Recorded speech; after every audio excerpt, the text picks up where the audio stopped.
नमस्कार दोस्तों, मैं डॉक्टर गुड्डू। दोस्तों आज हम बात करेंगे रोमेटॉइड अर्थराइटिस की, यानी कि रोमेटॉइड गठिया की।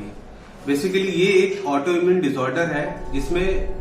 जो हमारा रोग प्रतिरोधक क्षमता है, जो हमारे इम्यून सिस्टम है, वो हमारे शरीर के ही पार्ट्स के अगेंस्ट एंटीबॉडीज फॉर्मेशन कर देता है और उसको डैमेज करने स्टार्ट करता है, जिसके कारण ज्वाइंट्स में जो कार्टिलेज है, जो बोन है और जो साइनोबियम है, उनमें डैमेज होने स्टार्ट होता है और आगे चल के भविष्य में ये बीमारी जो भी ज्वाइंट इन्वॉल्वमेंट होगा उसको चल के आगे खराब कर देगा, जिसकी वजह से आगे डिफॉर्मिटी होने के चांसेस रहते हैं। दोस्तों अगर हम इम्यून सिस्टम की बात करते हैं तो immune system is meant for, ये हमें प्रोटेक्ट करता है जो बाहरी वायरस बैक्टीरिया है, जो कैंसर सेल्स हैं और जो भी ऐसे बैड फैक्टर हैं जो हमारे शरीर को नुकसान पहुंचा सकते हैं, इनके अगेंस्ट ये एंटीबॉडीज बनाता है और हमारी सुरक्षा करता है। अगर रोमेटिक गठिया किसी को अफेक्ट करती है तो ये जो रोमेटिक गठिया है, जो रोमेटॉइड अर्थराइटिस है, ये केवल ज्वाइंट्स तक ही सीमित नहीं है, ये शरीर के अन्य पार्ट्स को भी इन्वॉल्व करती है और उसमें डैमेज करना स्टार्ट कर देती है। स्पेशली अगर हम बात करें, चाहे वो लंग्स की बात करें, चाहे वो स्किन की बात करें, चाहे वो हार्ट की बात करें और भी बहुत सारे बॉडी के ऐसे ऑर्गन हैं जिसको ये डैमेज करना स्टार्ट कर देती है और आगे चल के बहुत सारे एक्स्ट्रा आर्टिकुलर मैनिफेस्टेशंस होते हैं। अगर हम बात करें कि कैसे हम पहचान सकते हैं, क्या इसके लक्षण हैं जो रोमेटिक गठिया है, बेसिकली इसमें जो लक्षण होते हैं वो बहुत ही सटल वे पे स्टार्ट होते हैं, बहुत ही स्लो, बहुत ही धीमे स्टार्ट होते हैं। इसमें कभी ऐसा नहीं होता है कि अचानक से जो शरीर के जो स्पेशली हाथ और पैरों की गांठें हैं या जो भी ज्वाइंट्स है उसमें भयंकर सूजन हो जाए या दर्द हो जाए। मतलब ये ओवरनाइट होने वाली बीमारी नहीं है। इसमें एक्चुअली होता क्या है कि ये क्रॉनिक वे पे धीरे धीरे जो ज्वाइंट्स है उसके अंदर सूजन करता है, उनके अंदर जो है धीरे धीरे उसको डैमेज करता है और लॉन्ग टर्म में चल के जो डिफॉर्मिटी प्रोड्यूस करता है। इसमें बेसिकली जितने भी पेशेंट आते हैं उनका जो एज ग्रुप होता है अराउंड 25 से 55 की जो है प्रेवलेंस ज्यादा है इस एज ग्रुप की। ज्यादातर पेशेंट ये बताते हैं कि उनको शरीर की गांठों में, ज्वाइंट्स में जकड़न सी रहती है, दर्द भी रहता है और कुछ और जो कॉन्स्टिट्यूशनल सिम्टम्स होते हैं जैसे फटीग रहना, बहुत ज्यादा थकावट होना, कमजोरी होना, लो ग्रेड फीवर आना, भूख ना लगना, लंबे समय तक वो इससे ग्रसित रहते हैं। साथ में कुछ पेशेंट जो होते हैं वो एक्स्ट्रा आर्टिकुलर मैनिफेस्टेशन, मतलब कि जोड़ों के अलावा और बीमारियों के कारण भी पकड़ में आते हैं। अगर हम इसकी डायग्नोसिस की बात करें कि हम इसको कैसे पहचान सकते हैं, तो बेसिकली जब भी हमारे को कोई ऐसा पेशेंट आता है, स्पेशली फीमेल्स, बिकॉज ये जो बीमारी है वो मोस्ट कॉमन है महिलाओं में। अगर हम इसका अनुपात देखें तो अराउंड 3:1 का रहता है फीमेल और मेल का। तो ऐसी कोई महिला है जो जिसकी उम्र 25 से 55 के बीच है और अगर वो कंप्लेन करती है, स्पेशली जिनको अर्ली मॉर्निंग स्टिफनेस रहती है and it takes around 1 hour, और पेशेंट हमारे को बताते हैं कि डॉक्टर साहब जब हम सुबह बेड से उठते हैं तो उस समय पूरे शरीर की जो ज्वाइंट्स होते हैं वो एकदम जकड़े हुए होते हैं और जब जैसे जैसे दिन आगे शुरू होता है, जैसे जैसे हम काम करना शुरू करते हैं वैसे वैसे इसमें रिलीफ मिलता चला जाता है। तो ये एक टिपिकल प्रेजेंटेशन हो सकता है रोमेटिक गठिया का।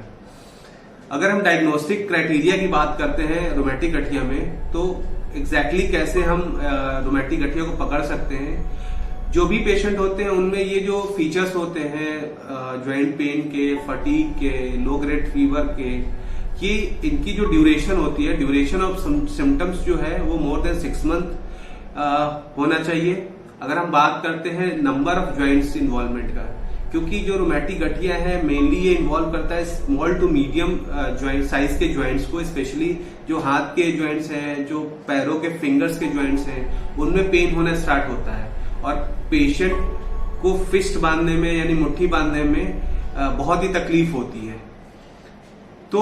इसमें ये भी डिपेंड करता है कि कौन सा ज्वाइंट इन्वॉल्व है। अगर ये स्मॉल ज्वाइंट्स अगर इन्वॉल्व होते हैं, मोर देन 10 होते हैं संख्या में, तो इसकी प्रोबेबिलिटी बहुत ज्यादा बढ़ जाती है। साथ में अगर हम ब्लड इन्वेस्टिगेशंस की बात करें, अगर हम सीरोलॉजी की बात करें, तो उसमें सबसे इंपॉर्टेंट जो टेस्ट है दैट इज एंटी-CCP टेस्ट बोलते हैं, जिसको एंटी सिट्रुलिनेटेड पेप्टाइड टेस्ट होता है। दूसरी होता है जिसको हम रूमेटॉइड फैक्टर्स कहते हैं। कुछ एक्यूट फेज रिएक्टेंट्स भी होते हैं जिसको हम सीआरपी तथा ईएसआर बोलते हैं, जो ये दर्शाते हैं कि डिजीज एक्टिविटी कितनी है। बहुत सारे पेशेंट ऐसे होते हैं रूमेटॉइड आर्थराइटिस के जो कि बहुत ही कम सिम्टम्स के आते हैं, लेकिन जब भी इनका फ्लेयर अप होता है, जब भी डिजीज एक्टिविटी बहुत ज्यादा होती है, उन केसेस में पेशेंट्स को बहुत ज्यादा joint pain, fever, malaise, fatigue, loss of appetite, weakness, ये सारी चीजें रहती हैं। तो treatment is totally based on the diagnosis. तो रोमैटिक गठिया का कोई स्पेसिफिक ट्रीटमेंट नहीं है, मतलब there is no treatment available which can cure the disease, which can completely cure the disease. ऐसा अभी तक कोई ट्रीटमेंट अभी नहीं है, but yes there are certain medication जो कि डिजीज प्रोग्रेशन को कम कर सकते हैं, जो कि जो डैमेज हो रहा है, जो ज्वाइंट डैमेज है, उसके स्पीड को कम कर सकते हैं, उसके प्रोग्रेशन को कम करते हैं। इनमें मुख्यतः है जिसको हम डीएमआरडीज बोलते हैं, जिसमें बोलते हैं disease modifying anti rheumatic drugs, specially जिसके अंदर हाइड्रोक्सीक्लोरोक्विन आता है, मेथोट्रेक्सेट आता है, जिसके अंदर सल्फासेलेजीन आता है। कुछ नए मेडिकेशंस भी हैं जिनको बायोलॉजिक्स कहते हैं, जिनका रिस्पांस बहुत ही अच्छा देखा गया है। और ये जो मेडिकेशन है ये डिपेंड करता है कि किस पेशेंट को है, बिकॉज ये सारे मेडिकेशन है ये लॉन्ग टर्म में काफी साइड इफेक्ट करते हैं। तो हमें देते वक्त ये ध्यान देना होता है कि पेशेंट प्रोफाइल क्या है। दोस्तों, अगर हम ट्रीटमेंट की बात करते हैं, अगर हम रूमेटॉइड आर्थराइटिस के ट्रीटमेंट की बात करते हैं, तो there is no specific treatment for rheumatoid arthritis that gonna be cure the disease, but yes कुछ मेडिकेशंस हैं जो डिजीज के प्रोग्रेशन को, जो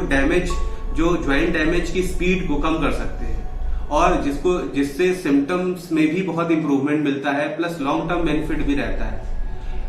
अगर हम इसके ट्रीटमेंट की बात करें तो मुख्यतः इसमें जो ट्रीटमेंट है जिसको हम डीएमआरडीज बोलते हैं, मतलब disease modifying anti rheumatic drugs. अगर इसकी बात करें तो इसमें मेथोट्रेक्सेट आता है, इसके अंदर सल्फासेलेजीन आता है, इसके अंदर हाइड्रोक्सीक्लोरोक्विन आता है, और कुछ नए मेडिकेशंस हैं जिनको बायोलॉजिक्स कहते हैं, जिसका भी रिस्पांस बहुत ही अच्छा है। ये दोनों तरह के ट्रीटमेंट डिपेंड करता है कि पेशेंट प्रोफाइल क्या है, क्या एज है पेशेंट की, क्या वेट है, क्या एग्जिस्टिंग कोमॉर्बिडिटीज है पेशेंट की, डायबिटिक, हाइपरटेंसिव, और तो कोई बीमारी नहीं है मरीज को, उस पर बेस्ड होता है।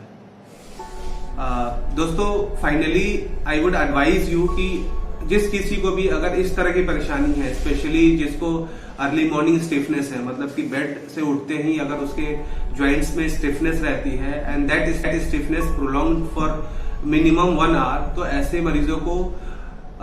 स्क्रीनिंग कराने की जरूरत है, ऐसे मरीजों को दिखाने की जरूरत है, स्पेशलिस्ट को दिखाने की जरूरत है, ऐसे मरीजों को क्वालिफाइड डॉक्टर्स को दिखाने की जरूरत है, जिससे कि इस बीमारी को बहुत ही अर्ली स्टेज में ही रोका जाए, जिसके वजह से आगे चल के जो इनके जो ज्वाइंट डिफॉर्मिटीज हैं, जो ज्वाइंट डैमेज है, इसको कंट्रोल किया जा सके। इसी के साथ धन्यवाद।